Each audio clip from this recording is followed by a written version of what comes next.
মরিচটা ভালো করে আমি গুঁড়ো করে নিতেছি, লাল করে নিতেছি। এখন এখানে দিয়ে দিব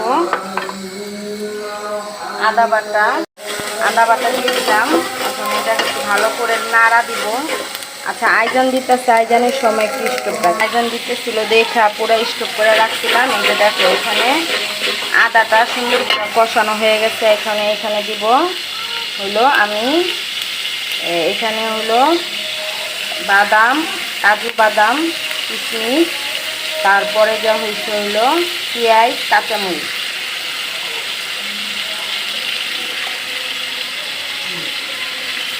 মাংস কুরমার জন্য আপুরা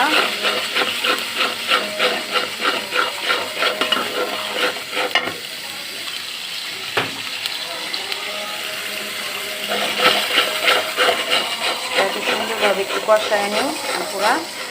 পুরো আমার মাংসটা কষানো হয়ে গেছে। যে মশলাটা এখন আমি মাংসটা দিয়ে দিলাম, গরুর মাংস দিয়ে।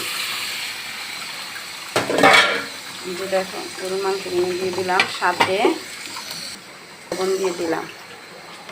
দেখো এখানে 1 থেকে থাল বাসন জমা রয়েছে, এগুলি সবই দিতে হইব।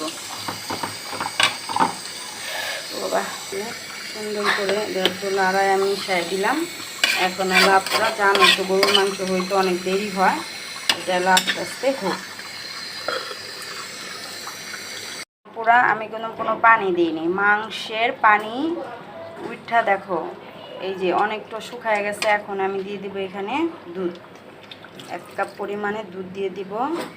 এই দুধ দিয়েই এই মাংসটা পুরো সম্পূর্ণরূপে হয়ে যাব। আর কোনো পানি দিব না, এটা দিয়েই সিদ্ধ হইতে থাকবে।